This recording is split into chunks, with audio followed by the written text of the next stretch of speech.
bersamamu dan bersama rohmu. Inilah Injil Yesus Kristus menurut Matius. Dimuliakanlah Tuhan. Ketika Yesus dan murid-muridnya kembali kepada orang banyak itu, datanglah seorang mendapatkan Yesus dan menyembah, katanya, "Tuhan, kasihanilah anakku. Ia sakit ayan dan sedang sangat menderita. Ia sering jatuh ke dalam api dan juga sering ke dalam air. Aku sudah membawanya kepada murid-muridmu, tetapi mereka tidak dapat menyembuhkannya." Maka kata Yesus, "Hai kamu angkatan yang tidak percaya dan yang sesat, berapa lama lagi aku harus tinggal di antara kamu? Berapa lama lagi aku harus sabar terhadap kamu? Bawalah anak itu kemari." Dengan keras Yesus menegur dia. Lalu keluarlah setan itu daripadanya, dan anak itu pun sembuh seketika itu juga. Kemudian murid-murid Yesus datang, dan ketika mereka sendirian dengan dia, bertanyalah mereka, "Mengapa kami tidak dapat mengusir setan itu?" Ia berkata kepada mereka, "Karena kamu kurang percaya. Sebab aku berkata kepadamu, sesungguhnya sekiranya kamu mempunyai iman sebesar biji sesawi saja, kamu dapat berkata kepada gunung ini, 'Pindah dari tempat ini ke sana,' maka gunung ini akan pindah, dan takkan ada yang mustahil bagimu." Demikianlah Injil Tuhan. Terpujilah Kristus. Saudara dan saudariku yang terkasih dalam Kristus, kita tahu bahwa dalam pewartaannya Yesus berkeliling untuk menyembuhkan berbagai macam penyakit dan kelemahan. Yesus menyertakan para murid untuk mengambil bagian dalam karya pewartaannya. Para murid diberi kuasa untuk mampu mengusir roh jahat dan menyembuhkan berbagai penyakit dengan landasan atau bangunan iman yang percaya kepada Allah.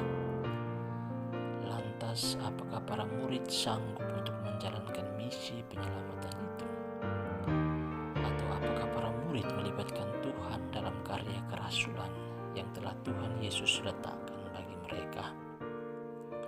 Saudara dan saudariku yang terkasih, kalau kita melihat dan membaca kembali bacaan Injil pada hari-hari kemarin tentang para murid yang takut diterpa angin kencang, di sana kita menemukan kualitas iman dari para murid yang belum dengan sungguh menyadari dan meyakini akan kehadiran Tuhan yang senantiasa ada bersama dengan mereka.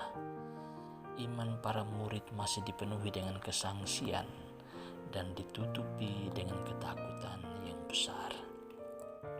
Saudara dan saudariku yang terkasih, bacaan Injil yang baru saja kita dengarkan bersama memperlihatkan kepada kita sekalian kualitas iman yang mesti dimiliki oleh setiap kita orang beriman.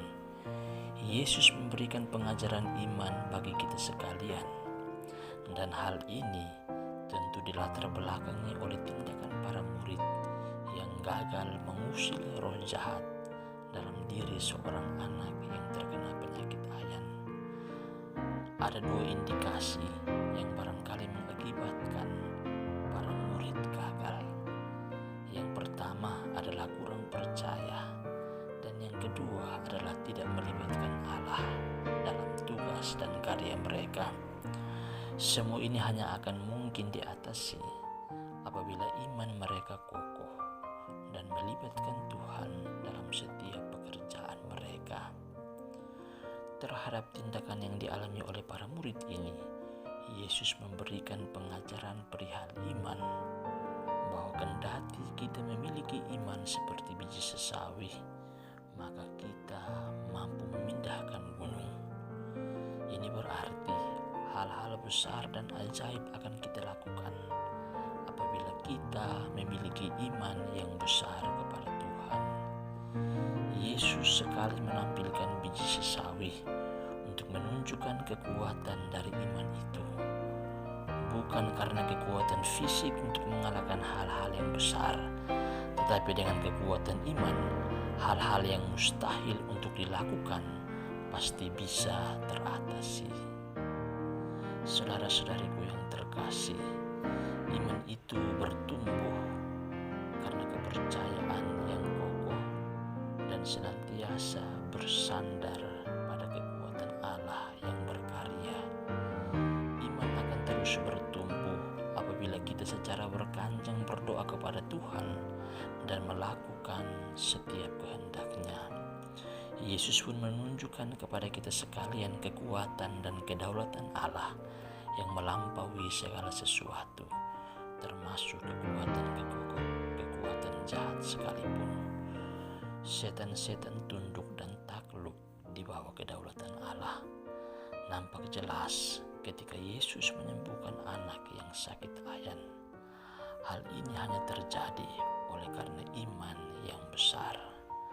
Saudara-saudariku yang terkasih, tindakan kegagalan para murid sesungguhnya mewakili hidup kita yang sering ragu-ragu terhadap kehendak Tuhan. Bahkan terkadang kita sering menggunakan kekuatan-kekuatan lahir di luar kehendak Tuhan karena kita tidak percaya kepada kuasa Tuhan. Kita tidak melibatkan Tuhan dalam karya pewartaan, tetapi malah melibatkan kekuatan-kekuatan lain. Dan akhirnya iman menjadi dangkal dan kita semakin jauh dari Tuhan. Melalui bacaan Injil hari ini, sebagai orang-orang beriman, marilah kita menghidupi semangat doa dan terus-menerus menaruh kepercayaan kepada Tuhan. Percayalah bahwa ketika kita memiliki iman yang berurat akar pada Tuhan, serta melibatkannya dalam karya-karya kita, maka apapun persoalan hidup kita pasti akan teratasi. Kita juga memohonkan doa dari Santo Dominikus yang pestanya kita peringati pada hari ini, agar kita diberi semangat yang berkobar-kobar untuk menjadi pewarta melalui tugas dan profesi kita masing-masing, menyuarakan kebenaran-kebenaran iman, serta senantiasa menghadirkan Tuhan dalam hidup dan karya kita. Tuhan memberkati kita sekalian, dan Bunda Maria